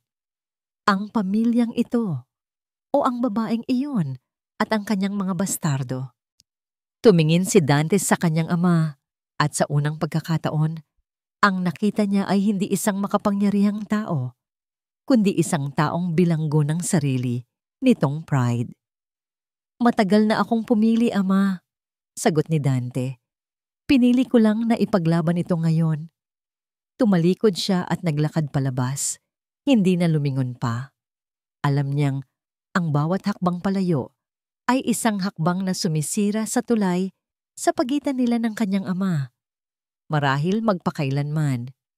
Kinabukasan, dumating si Dante sa ospital. Ngunit hindi lang siya ang dumating. May kasama siyang isang van. "Laya, mag-impake ka," sabi niya. "Kayo ng mga bata ay aalis na dito." Natigilan si Laya. "Aalis?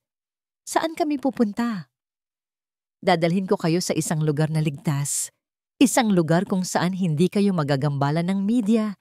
Isang lugar kung saan walang makakapanakit sa inyo." Nag-alangan si Laya. Ang pagtitiwala ay hindi madaling ibigay, lalo na sa kanya. Tila nabasa ni Dante ang kanyang iniisip. "Hindi kita pipilitin," sabi niya. "Pero habang narito kayo, delikado. Ang mga taong gumawa nito sa'yo ay hindi titigil. Hayaan mo akong protektahan kayo. Hayaan mo akong protektahan ang mga anak ko." Ang huling mga salita ay tila nagpabago sa lahat. Ang mga anak ko, isang pag-angkin, isang pangako. Dinala sila ni Dante sa isang magandang bahay sa isang tahimik na subdivision sa labas ng lungsod. Mayroon itong maliit na hardin kung saan maaring maglaro ang mga bata. Simple lang ito kumpara sa mansyon ng mga Montesillo. Ngunit para kay Laya at sa mga bata, ito ay isang palasyo. Nang gabing iyon, matapos mapatulog ang mga bata sa kanilang bagong silid, naabutan ni Laya si Dante na nakatayo sa may hardin, nakatingin sa mga bituin. Lumapit siya at tumabi rito. "Salamat, Dante," sabi niya, "para sa lahat." Tumingin si Dante sa kanya at sa liwanag ng buwan, Nakita ni Laya ang isang bagay sa mga mata nito na hindi niya pa nakikita dati. Isang bakas ng kalungkutan at isang uri ng kapayapaan. Ginagawa ko lang ang tama, sagot niya. Isang komportableng katahimikan ang namagitan sa kanila. Sa ilalim ng kalangitan na puno ng bituin, 2 taong mula sa magkaibang mundo ang nagsimulang makahanap ng isang common ground. Ngunit hindi nila alam na habang sila'y nagsisimulang maghilom, ang kanilang mga kaaway ay naghahanda na para sa susunod na opensiba. Kumatok ang isang katulong sa pinto ng library ng mansyon ng Montesillo. Dahan-dahan itong pumasok. Don Alejandro, may naghahanap po sa inyo. Pumasok ang isang abogado. May dalang isang makapal na folder. Don Alejandro, sabi ng abogado, handa na po ang mga papeles na ipinautos ninyo. Kinuha ni Don Alejandro ang folder at binuksan ito. Sa loob ay isang legal na dokumento. Ang titulo, Petition for Sole Custody. Ang mga unang linggo sa bagong bahay ay tila isang panaginip para kay Laya. Sa unang pagkakataon, nakahinga siya ng maluwag. Ang kanyang mga anak ay masayang naglalaro sa hardin, malayo sa mapanuring mga mata ng mundo. Si Alon ay patuloy na lumalakas sa ilalim ng pangangalaga ng isang pribadong nurse na kinuha ni Dante. At si Dante ay naging isang pamilyar na presensya. Araw-araw itong dumadalaw pagkatapos ng trabaho. Sa una, para lang makita ang mga bata. Ngunit unti-unti, ang mga pagbisita ay humahaba. Nagkakaroon sila ng mga pagkakataong mag-usap ni Laya habang natutulog na ang mga bata tungkol sa mga simpleng bagay, sa mga pangarap, sa mga takot. Nakita ni Laya ang Dante sa likod ng maskara ng bilyonaryo. Isang lalaking nalulungkot, isang lalaking hinahanap ang kanyang lugar sa isang mundong hindi niya kailanman naramdaman na kinabibilangan niya. At nakita naman ni Dante ang tunay na Laya, isang babaeng may hindi matatawarang lakas, isang babaeng ang tanging yaman ay ang kanyang pagmamahal sa mga anak. Isang gabi, habang nagkakape sila sa veranda, hindi napigilan ni Dante na aminin, hindi ko alam na posible palang maging ganito, kapayapa, sa gitna ng ganitong kagulo. Ngumiti si Laya, isang tunay na ngiti. Ito ang buhay, Dante. Magulo, pero masaya. Ngunit ang kapayapaang kanilang tinatamasa ay isang ilusyon, isang babasaging bola na malapit ng mabasag, isang umaga, isang formal na nakadamit na lalaki ang kumatok sa kanilang pinto. Isang court sheriff. May inabot itong isang makapal na sobre kay Laya. Nanginginig ang mga kamay na binuksan niya ito. Sa loob ay isang dokumentong puno ng mga salitang hindi niya maintindihan. Ngunit ang pamagat sa unang pahina ay malinaw at nakakakilabot. Petition for Sole Custody of Minors. Alon, Amihan, Sinag, and Ulan Kalikasan. Ang petitioner, Don Alejandro Montesillo. Gumuho ang sahig sa paanan ni Laya. Nakasaad sa petisyon na siya ay isang unfit mother. Walang trabaho, walang permanenteng tirahan dahil ang bahay ay pag-aari ni Dante at may questionableng moralidad base sa mga peking artikulo na ipinakalat ni Selena. Gagamitin ng pamilya Montesillo ang lahat ng kanilang yaman at impluwensya para kunin sa kanya ang kanyang mga anak. Agad na dumating si Dante nang tawagan siya ni Laya. Ang kanyang mukha ay isang maskara ng galit nang mabasa ang mga papeles. Hindi siya magtatagumpay, sabi ni Dante. Ngunit sa unang pagkakataon, narinig ni Laya ang pag-aalinlangan sa kanyang boses. Kilala niya ang kanyang ama. Kapag may ginusto ito, gagawin nito ang lahat para makuha iyon. Kumuha si Dante ng pinakamagaling na abogado para kay Laya. Ngunit kahit sila ay umiling. Sa isang pagpupulong, ipinaliwanag ng abogado ang kanilang sitwasyon. Miss Kalikasan, magiging tapat po ako sa inyo. Mahirap itong laban. Huli nilatag niya ang mga ebidensya ng kabilang panig, ang mga artikulo sa dyaryo, ang ulat mula sa DSWD na sinimulan ni Selena, ang katotohanang wala siyang pinagkakakitaan. Gagamitin nila ang lahat ng yan laban sa'yo, sabi ng abogado. Ipapakita nila sa korte na ikaw ay isang pabaya at desperadong ina, at si Don Alejandro naman, kasama ang kanyang yaman, ang makapagbibigay ng mas magandang kinabukasan sa mga bata. Sa mata ng batas na minsay tumitingin lang sa kung ano ang nakasulat sa papel, dehado po tayo. Ang bawat salita ng abogado ay isang pako na ibinabaon sa kabaong ng pag-asa ni Laya. Ang lahat ng ginawa niya para protektahan ang kanyang mga anak ay ngayon ginagamit laban sa kanya. Ang tulong na tinanggap niya mula kay Dante ay naging ebidensya ng kanyang pagiging palaasa. Ang pag-aalaga niya sa mga anak sa gitna ng kahirapan ay pinalabas na kapabayaan. Nang gabing iyon, hindi na nakatulog si Laya. Pumasok siya sa silid ng kanyang mga anak. Pinanood niya silang matulog ng mahimbing. Ang kanilang mga dibdib ay marahang tumataas baba. Hinaplos niya ang buhok ni Amihan, ang pisngi ni Sinag. Hinalikan niya sa noo si Ulan at si Alon. Ang mga anak niya, ang kanyang buhay, ang kanyang hininga. At ngayon, may isang taong gustong kunin sila sa kanya. Isang takot na mas malala pa kaysa noong nakita niyang bumagsak si Alon ang bumalot sa kanya. Ito ang pinakamasama niyang bangungot, ang mawala sa kanya ang dahilan kung bakit siya nabubuhay. Nang pumasok si Dante sa silid, nakita niya si Laya na nakaupo sa sahig, umiiyak ng tahimik. "Gagawin ko ang lahat, Laya.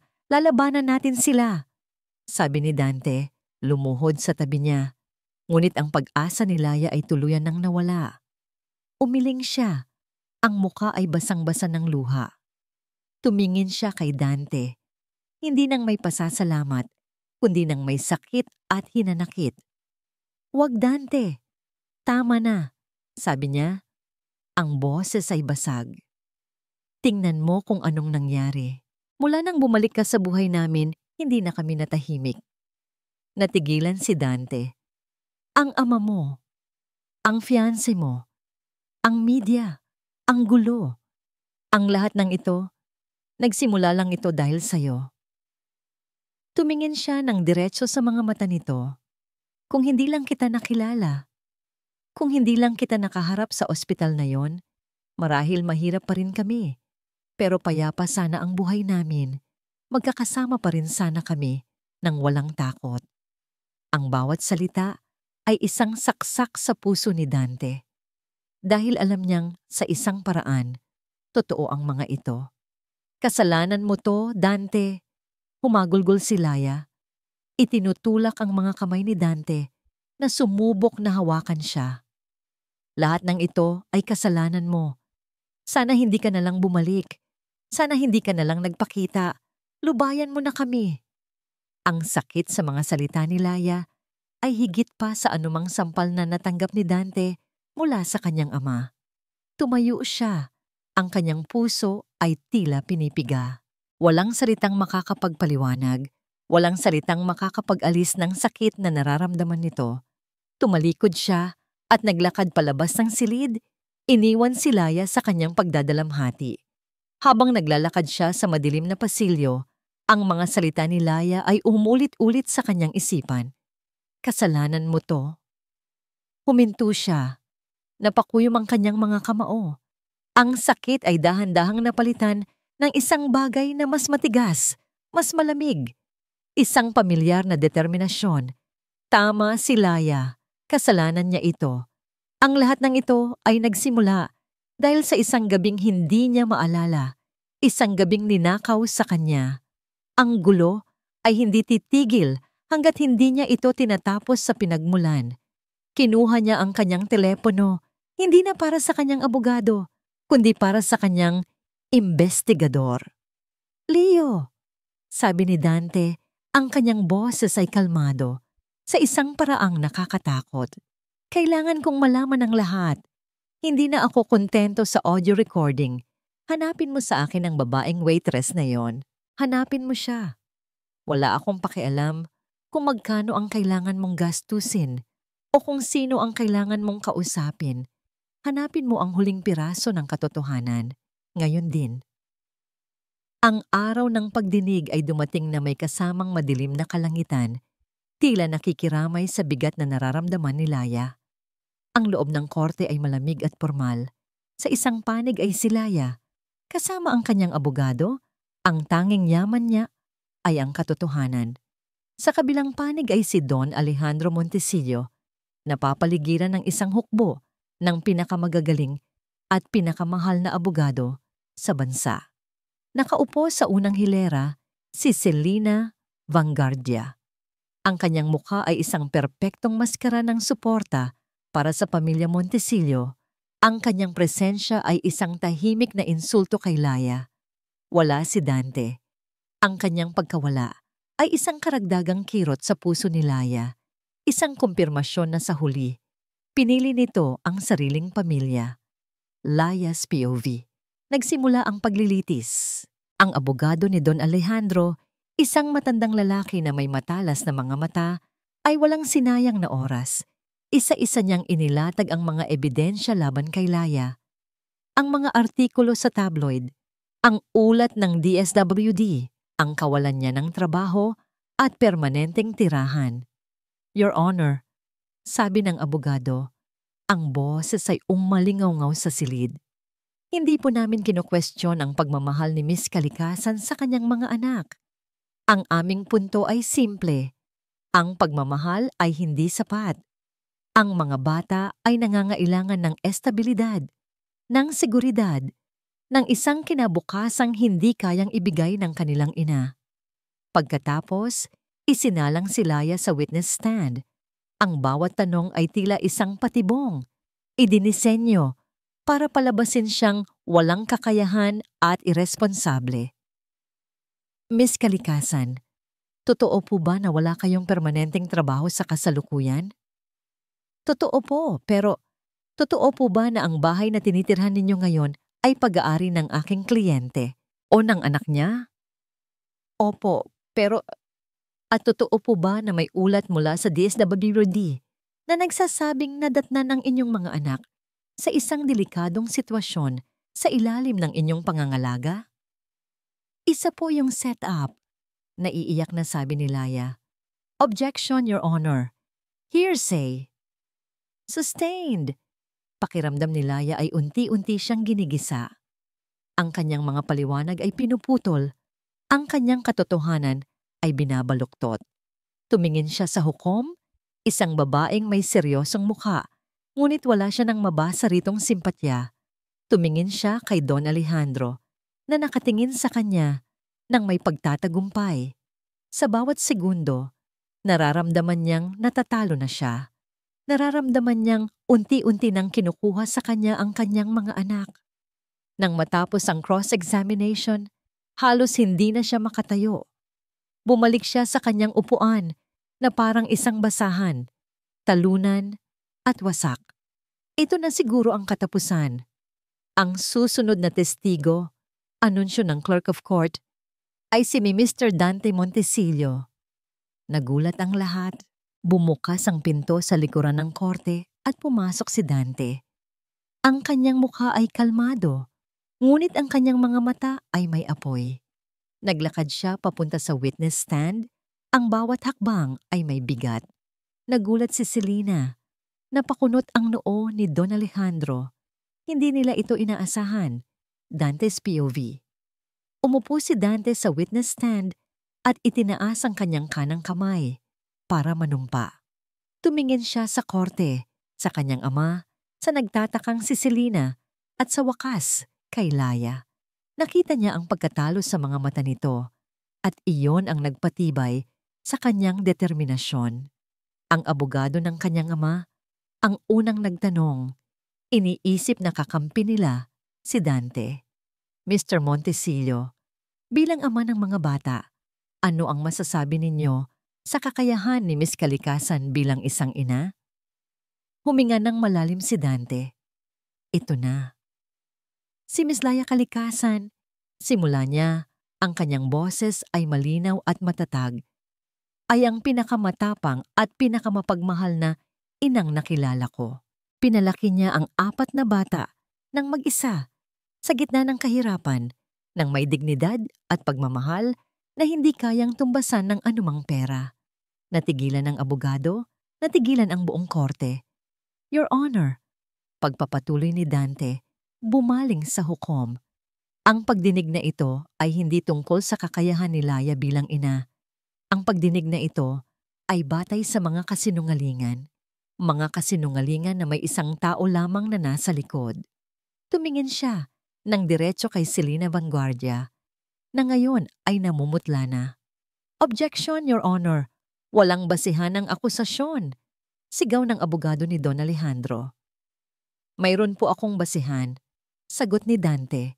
Itinaas niya ang isang maliit na audio recorder. Your Honor, humihiling po ako na pakinggan ng korte ang isang audio recording na magpapatunay sa lahat ng sinasabi ko. Sa pahintulot ng hukom, ipinarinig ni Dante ang recording. Ang mahinang boses ni Selena ay pumuno sa tahimik na silid.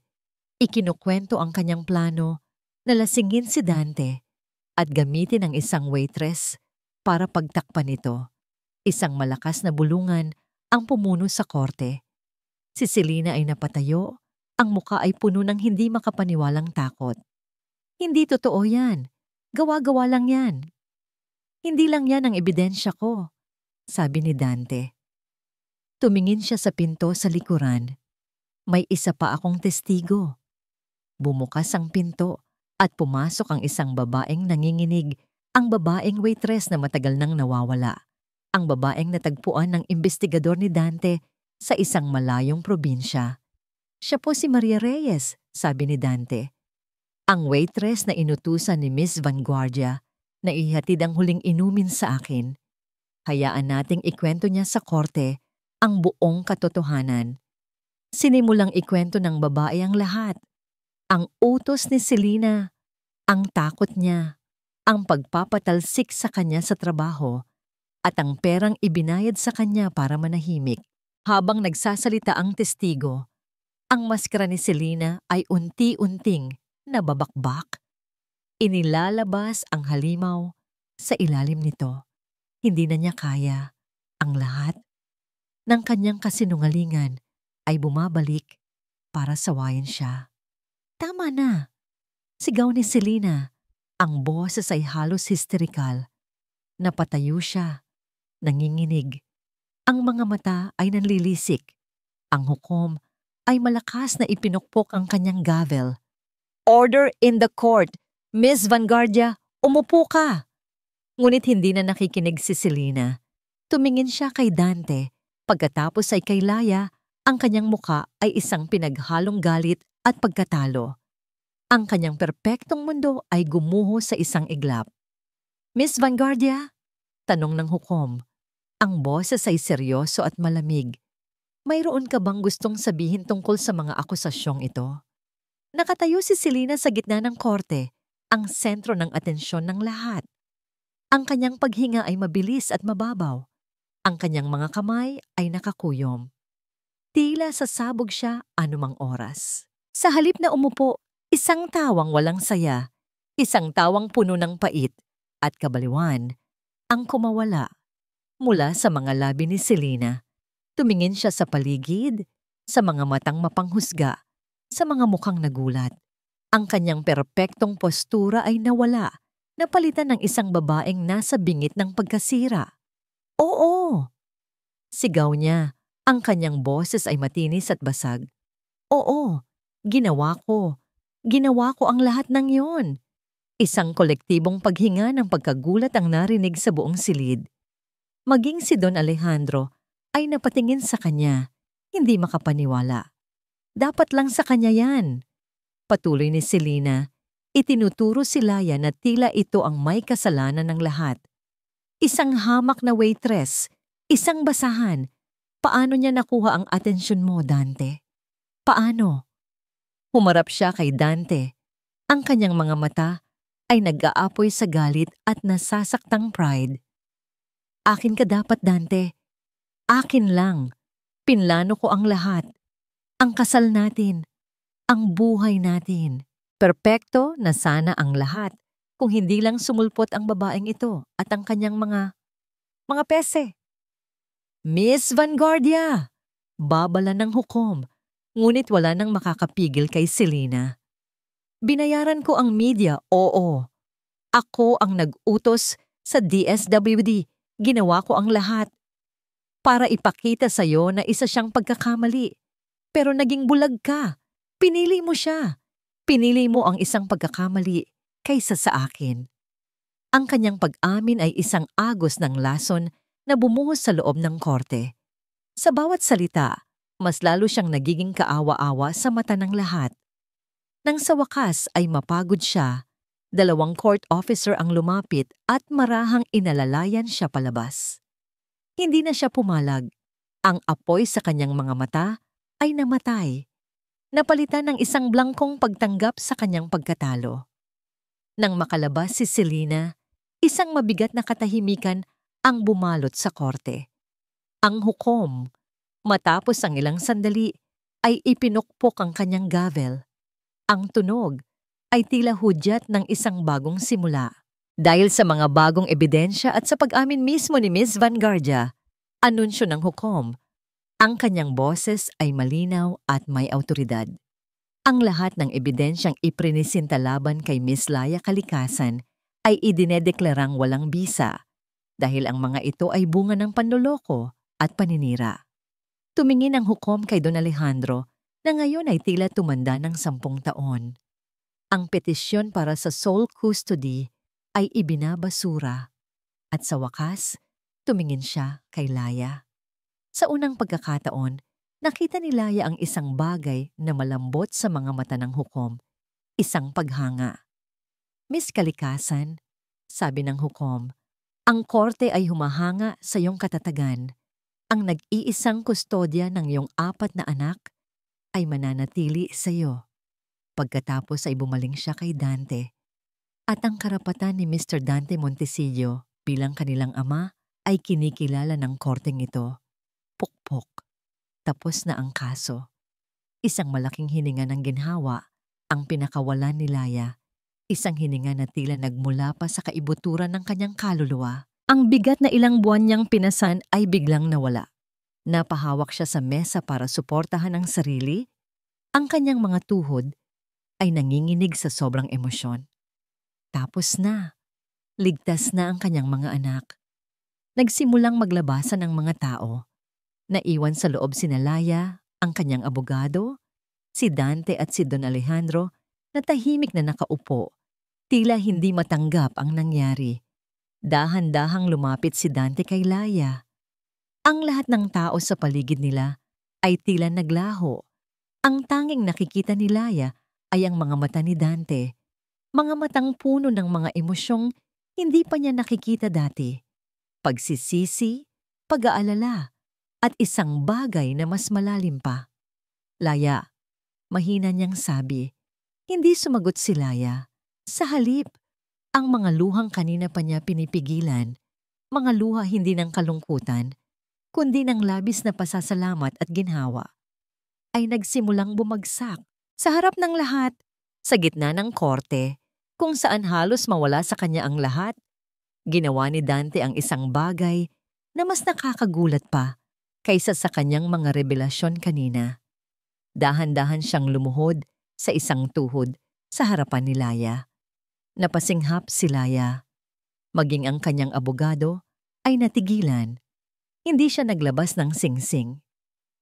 Sa halip, tiningnan niya si Laya ng diretso sa mga mata. Ang kanyang sariling mga mata ay nagsisimula na ring mamasa-masa. Laya, sabi niya ulit.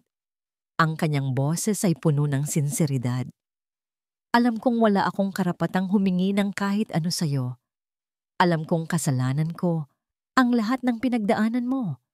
Ang gulo, ang sakit, ang takot. Ako ang may dala ng lahat ng yan sa buhay mo. Huminga siya ng malalim. Pero sa gitna ng lahat ng gulong iyon, ipinakita mo sa akin kung ano ang tunay na mahalaga. Itinuro mo sa akin kung paano magmahal. Itinuro mo sa akin kung paano maging isang ama. Hinawakan niya ang mga kamay ni Laya, mga kamay na magaspang sa trabaho, ngunit ang pinakamalambot na humahaplos sa kanilang mga anak. Hindi ko maipapangakong magiging perpekto ang lahat. Hindi ko maibabalik ang mga nasayang na taon.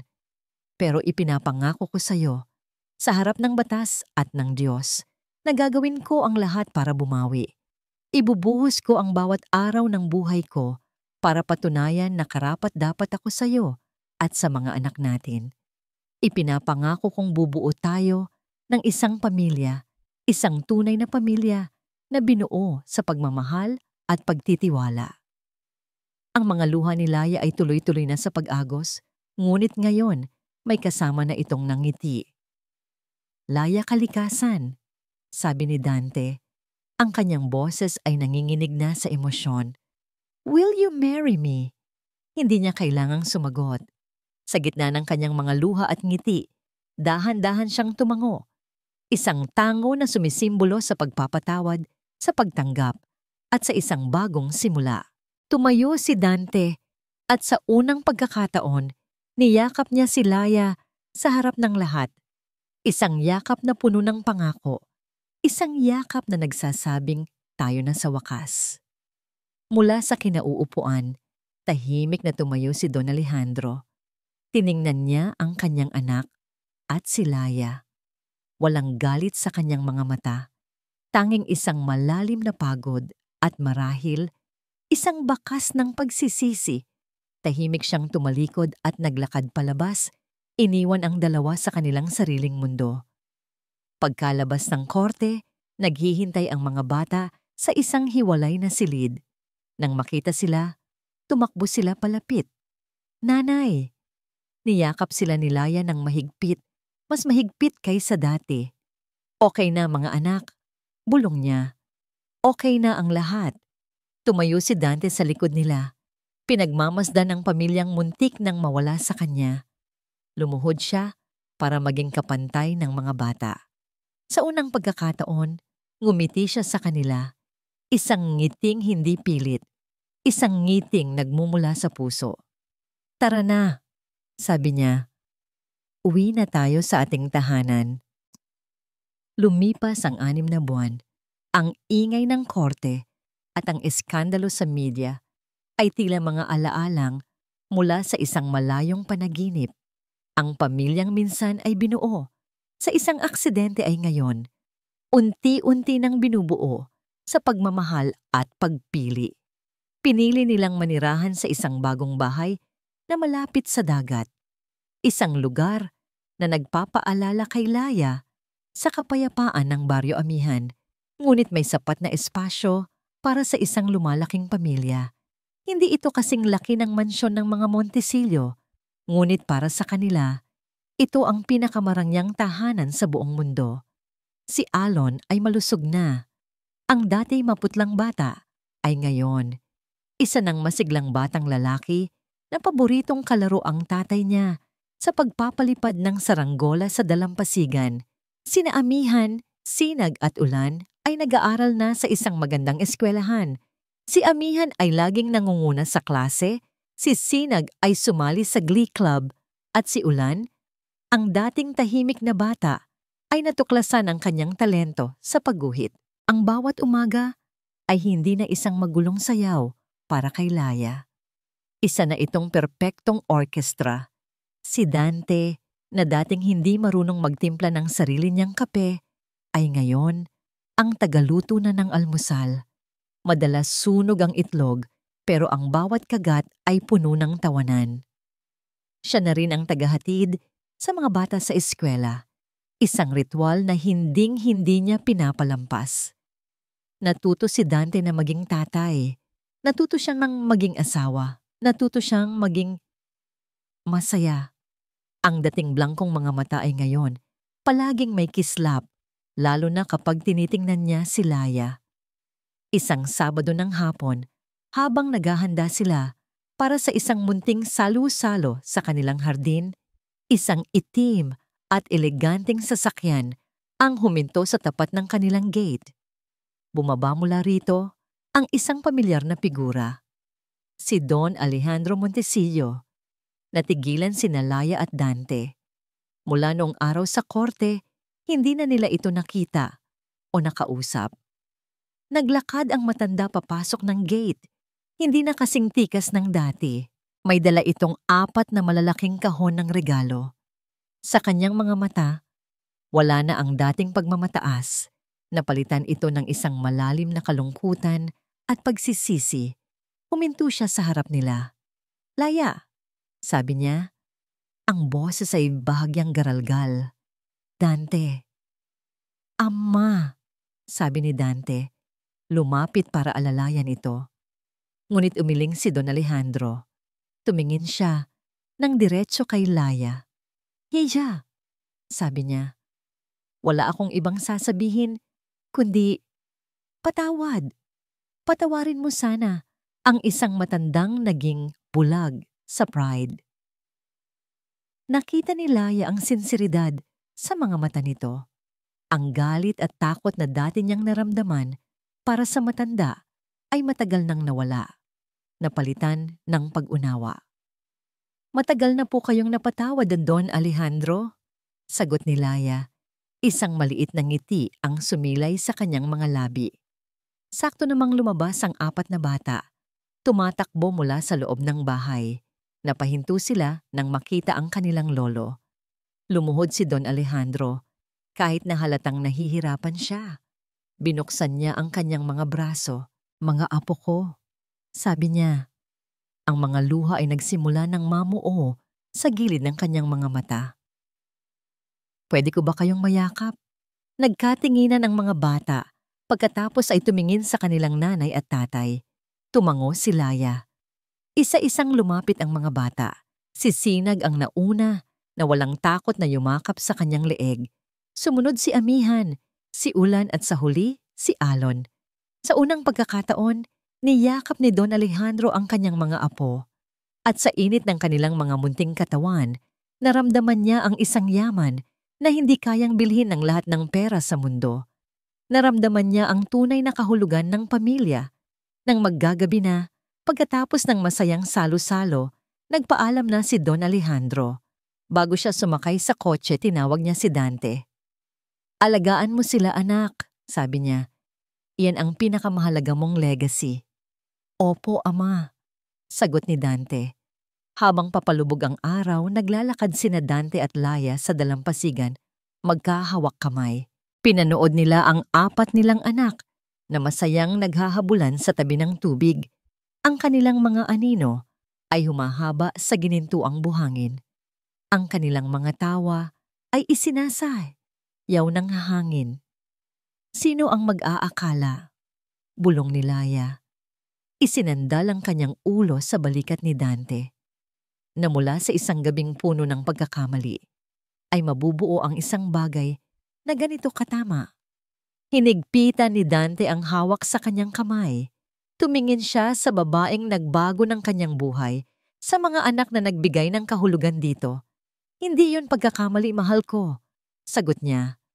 Tadhana iyon. Niyakap niya si Laya mula sa likuran. Sabay nilang pinanood ang paglubog ng araw, isang pangako ng isang panibagong bukas. Ang kanilang pamilya ay isinilang mula sa isang gabi ng dilim, binuo sa gitna ng bagyo, at sinubok ng apoy. Ngunit tulad ng isang perlas, ang lahat ng hirap at sakit ay nagbunga ng isang bagay na maningning, matibay, at walang hanggan. Ang kanilang kwento ay hindi perpekto, ngunit ito ay totoo, at ito ay sapat na.